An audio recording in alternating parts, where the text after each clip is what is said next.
thelandofisrael.com and Israel National TV present Ari Abramowitz and Jeremy Gimpel.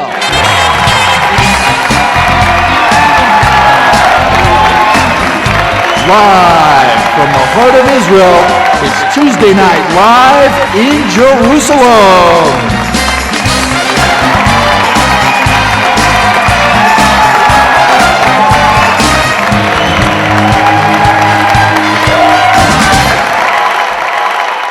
Shalom, everybody, and welcome to Tuesday Night Live in Jerusalem. Tonight, we start part 2 of the election special with Ketzaleh, Moshe Feiglin, and Daniel Hershkowitz, all the religious Zionist parties in Israel, our representatives, to share their ideas with you, and we're going to get right to it. Now, this is a controversial question. It's a controversial question, and I'm not about to play the game, my rabbi is stronger than your rabbi. I'm not going to play that game. They're very respected rabbis that like this question, like Rav Ariel, like Rav Moshe Tendler. I'm not going to play the game, my rabbi is stronger than your rabbi. I'm just going to ask on the fundamental purpose of this question, because Ari and I believe that everything that's happening in Israel, all the physical occurrences, are in fact spiritual manifestations of what's happening in the realms above. And the heart of this conflict in the Middle East, we believe, is the Temple Mount. And we want to know, Ketzaleh, then Moshe Feiglin, and then Professor Hershkowitz, what is your stance on the Temple Mount? Okay, I don't think that the question is if Jewish people have the right to be in the Temple Mount. The question is if the Arabs have the right to be in the Temple Mount.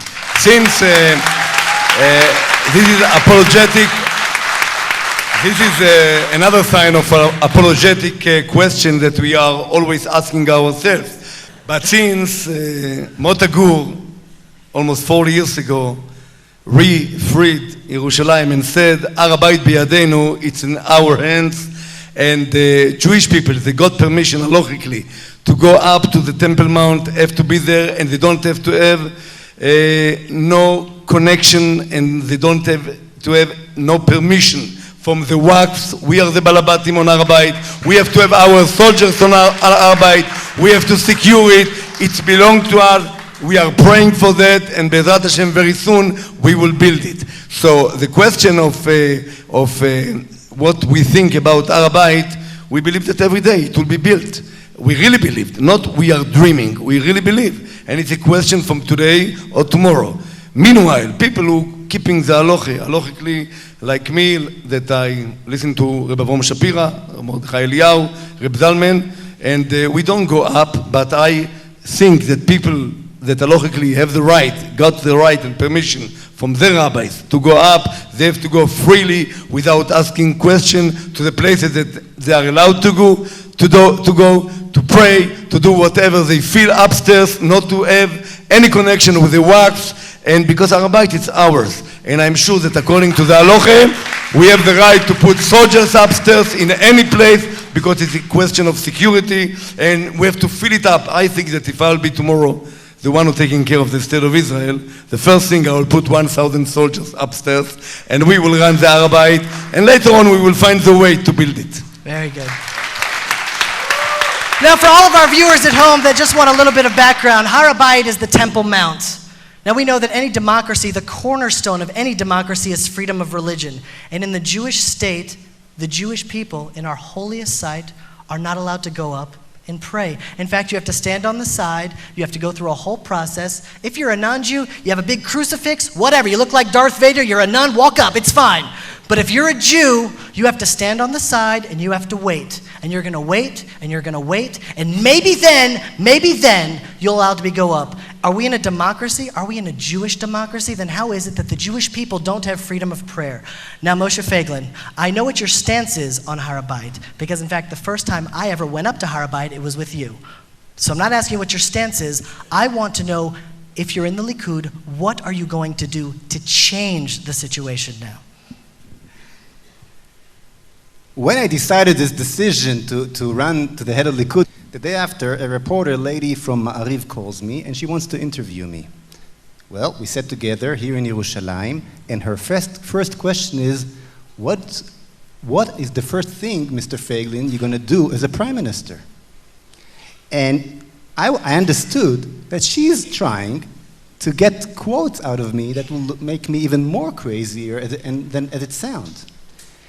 And I had a big problem because I know in my heart exactly what's the first thing I want to do. The first thing I want to do as a prime minister is to go up to the Temple Mount, as I do at least once a month, anyhow, but this time go as the prime minister of Israel and really pray and really do what a Jew needs to do in Har HaBayit. This is the first thing I want to do. But am I going to say it to her? I'm going to look like a clown. She's going to make a fun out of me. So what do you think I did? You said it anyway. Of course I said it. Of course I said it. Of course I said it. And this is the first thing I'm going to do. Now, as I mentioned before, I have a good suggestion to all of you. When you're listening to politicians, don't listen to their lips. Listen to their foot. Look where they're going. I was arrested already a few times. I was arrested and being bitten for going to the Temple Mount, praying in the Temple Mount. I'm going there at least once a month, as you mentioned, and taking you. This is the heart. When we gave up our sovereignty on Har HaBayit, we lost Gush Katif. And now we're losing Sderot and Beit El and everything else because we're losing the heart that pumps blood to the other organs of the land of Israel and to the Jewish nation. It all starts in Har HaBayit. It all starts over there. This is I'm focused all the time on that point. I'll finish with one line that I heard from Rav Israel Ariel. That I went with him once. I had the privilege to go with him in Rosh Chodesh Kislev 2 years ago. And he told me a story. He was a parachuter, one of the parachuters that liberated Har HaBayit in the 6 Days War. And he was guarding the dome over there, and suddenly and he told me the truth as an eyewitness. And suddenly he see Rav Goren Zatzal running into Har HaBayit, very excited, looking from Har HaBayit to Har HaZeitim. And he met over there the commander of the parachuters, Mote Gur, Zichrono Livracha. And Mote Gur tells Rav Goren, right next to Rabbi Ariel, who tells me the story. He tells me, Rabbi Goren, what are you doing here? What can I do to help you? It looks like you're looking for something. So Rav Goren told Mote Gur, he said, there are many, many casualties, many parachuters and Israeli soldiers who died in the war, and I'm trying to see if there is a good spot on Har HaZeitim to bury them. So what do you think Mote Gur's answer was to Rav Goren? Mote Gur's answer to Rav Goren, and I heard it from Rav Ariel with my own ears, and he was there, he's a witness. Mote Gur, the commander who liberated Jerusalem, said to Rav Goren, he said, don't waste your time. In 3-4 months, we're not going to be here anymore. Go look for a place in Har HaMenuchot in the western side of the city. Now, I was a kid in the 6 Days War. And I remember in the shelter in Rehovot where I lived, the voice of Mote Gur saying, Har HaBayit beyadenu, Har HaBayit beyadenu. The Temple Mount is in our hands. The Temple Mount is in our hand. And everybody cried. And everybody felt that Mashiach came.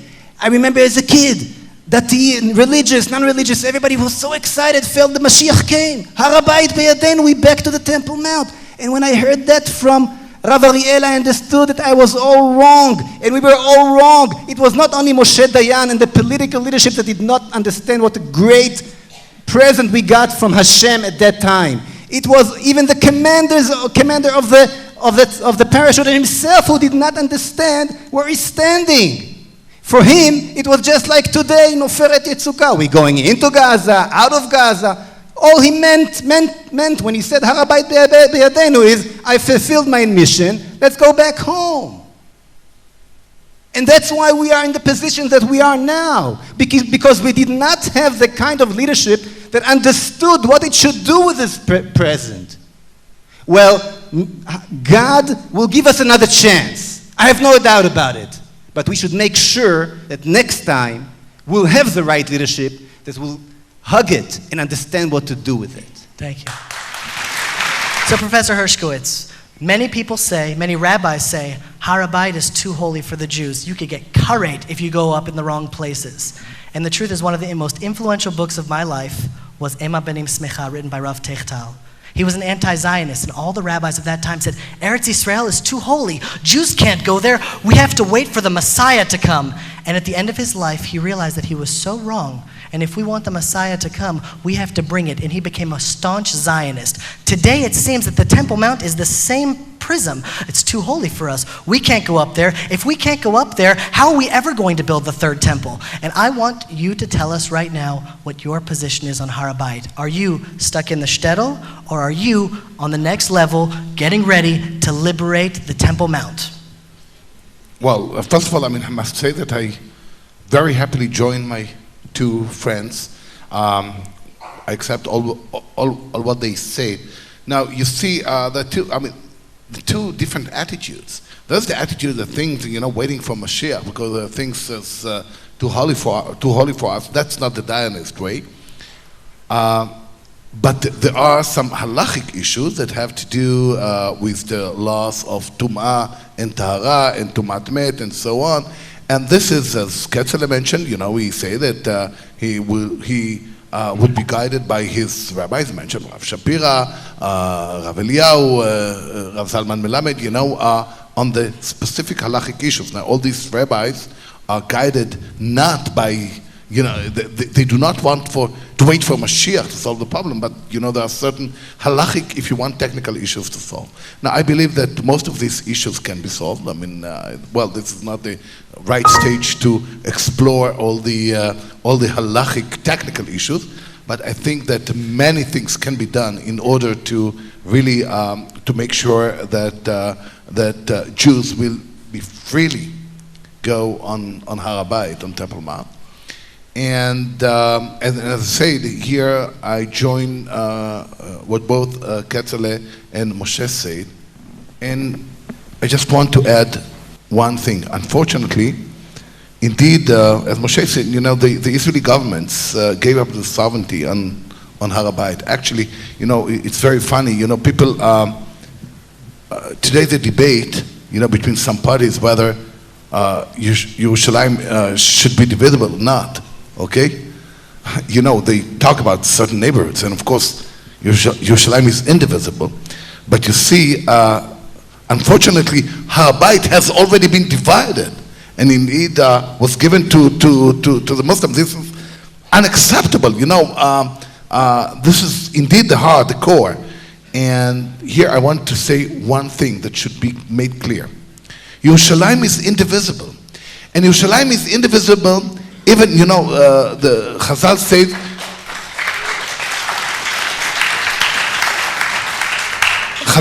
that Yerushalayim lo nitchalka lishvatim. Even within the people of Israel is indivisible. You cannot divide it between tribes, between different Jewish tribes, between different Jewish people, because Yerushalayim, all of Yerushalayim, especially Har HaBayit, belongs to every Jew and to only to Jews. Okay, we have now with us, it's an honor and a privilege to introduce Yishai Fleischer, the director of Israel National Radio. Gentlemen, I wish you all luck. I think that you have all shown yourself to be highly intellectual, highly capable people, and I really believe that at the end of the day, when all three of you will be in Knesset, Ketzaleh, you'll be the Sayeret, you'll be the Commando, you'll be the Air Force, Moshe Feiglin, and you, Professor, are going to be the tanks, and you're all going to get to the goal that we're all looking to get to together. It says that we say every day that God loves righteousness and justice. That's our prayer in the 18 benedictions prayer. We say, God loves righteousness and justice. And yet our Supreme Court in Israel is one of the most unjust, undemocratic institutions in the world. They elect themselves. They shut down Arutz Sheva. They got rid of the house in Hebron. They allowed that. They allowed Arab Knesset members to run against the popular vote of the election committee. So we have something here in this country that's a real problem. It's not just the Arabs, not anything else. We have a problem in our own Jewish state of an undemocratic institution. And I, as a former lawyer, can tell you this is a serious problem. They are always taking Arab causes. They are going against us from the heart of our own country. So I ask the three of you gentlemen, what are you going to do about the Supreme Court? Because we have been suffered more than anybody else from the Supreme Court. I can tell you that if tomorrow, and Baruch Hashem, according to the polls, we are going to make it, Bezrat Hashem, with your help, more than 10 seats. So the first thing that we are going to do is to fight and to change the law from the bottom. To change the law from the bottom, the Supreme Court has to be elected either way by the Israeli Knesset, like the President of Israel, and the Supreme Court judges have to be represented, the all people of Israel, and not only the small, maybe 5% of the worst Neturei Karta leftists on the left side.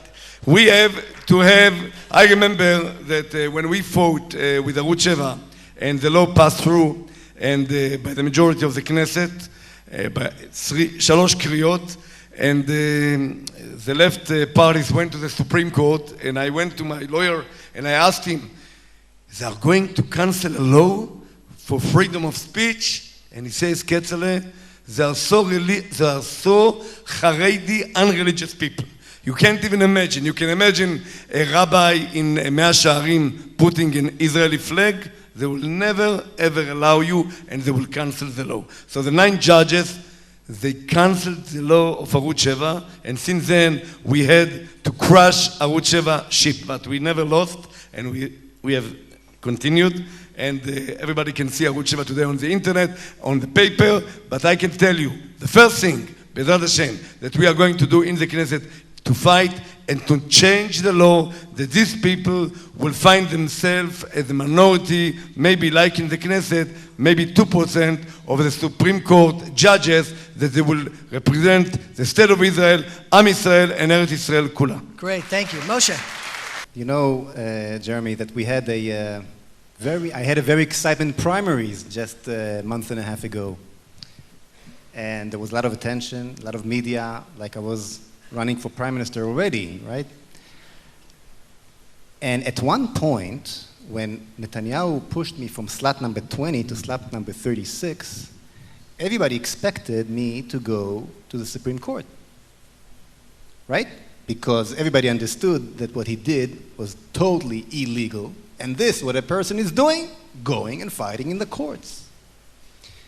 And when I went to Mabat, and Mabat Live, Mabat Lahadashot Live, Channel 1, and I said, I am not going to get my legitimacy, to get into the Knesset because of a Bagatz decision.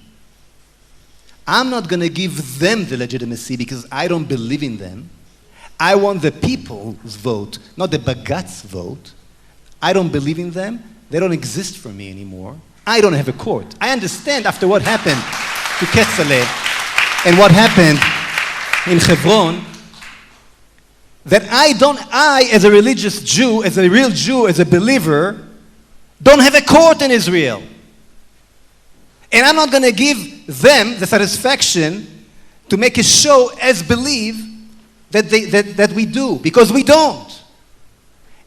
That was, people called me afterwards. That was the highlight of this whole primary. It was worth it. Just this few minutes in Mabat Lahadashot was worth the whole thing.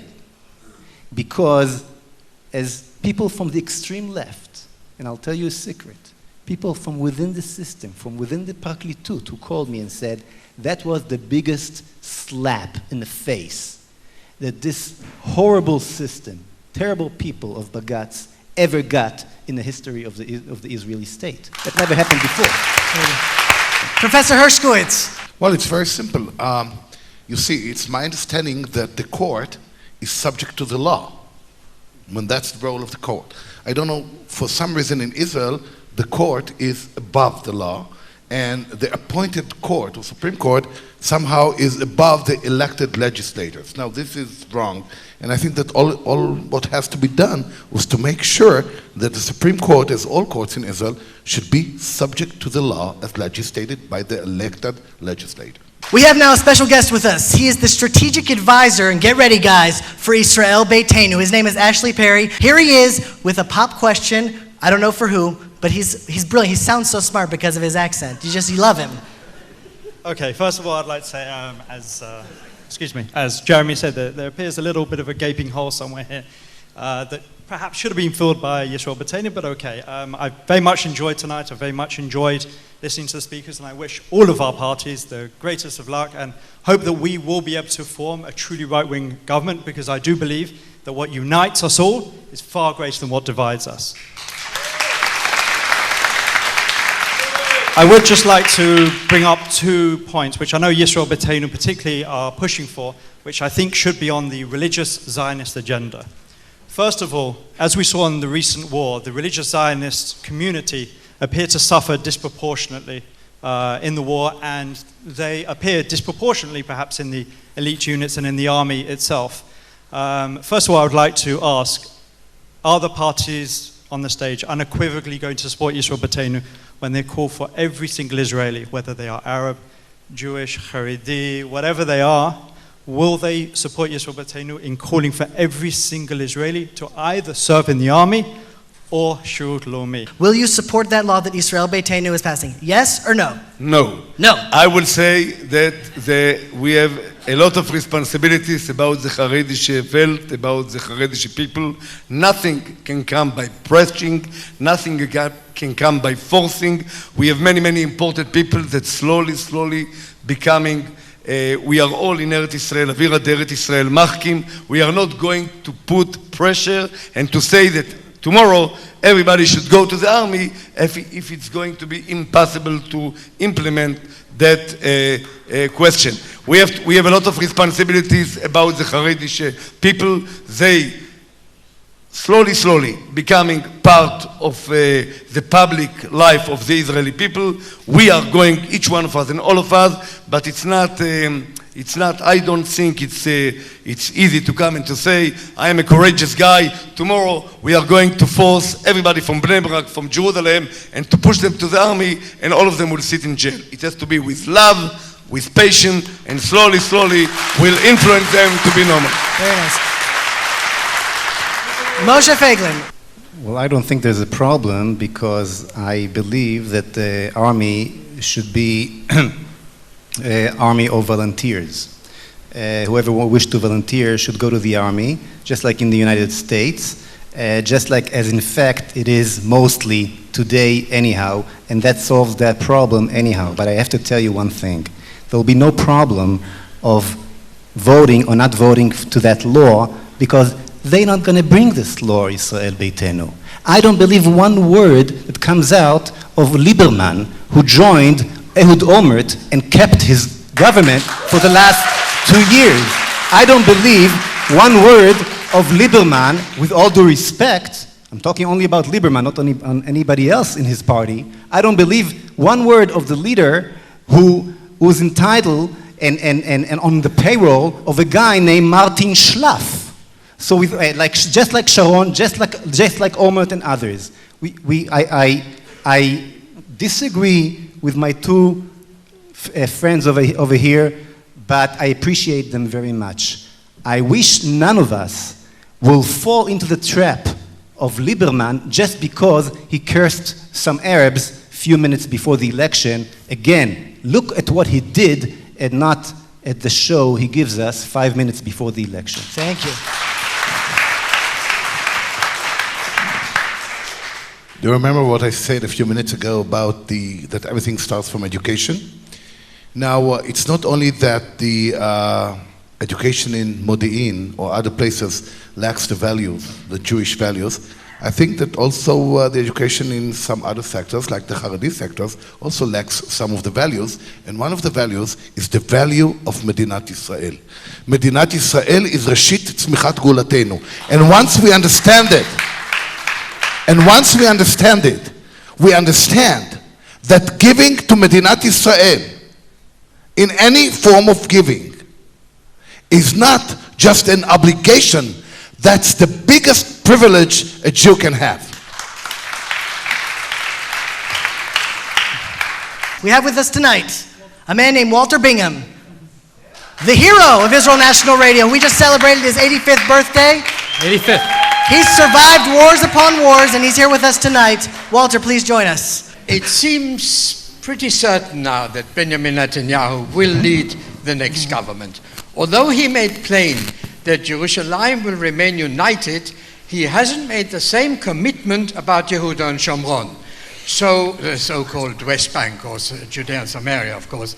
It's therefore imperative that there is a strong and effective opposition in the next Knesset. I very often accuse politicians publicly of being more concerned about their own status and position than the well-being of our country, and I would hesitate to have to include you, gentlemen.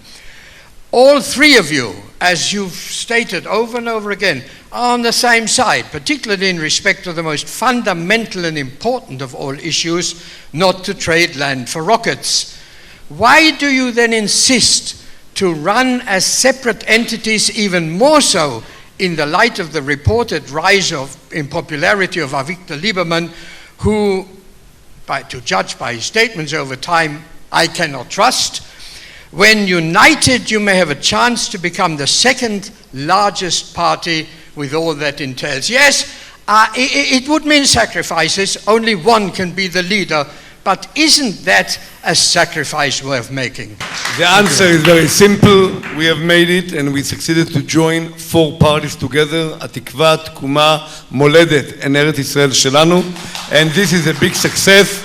We are all Zionists. We are all fighting for the future of Am Israel. We are all looking for making our parties bigger. Be'ezrat Hashem, immediately after the election, when we will be big, and you will help us to be even bigger, we will have enough seats to ask and to take care that the other parties will join us together to be a big and strong growth as more than 20 seats, that we could have more influence in this coming government, and it will be a base for the next election to run for being a prime minister and other things as well. Thank you all so much for having me. A round of applause for our religious Zionist candidates. They're the cream of the crop for us in Israel. We love them all. Thank you all for coming.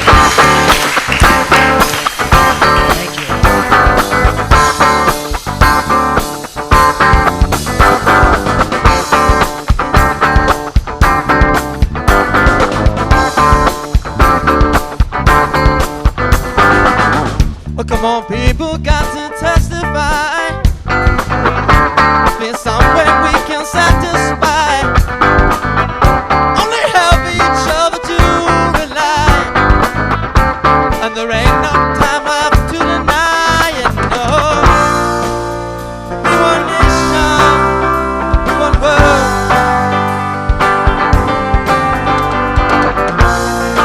Said all is one, the world is over.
Let me hear you clapping. Everybody get it.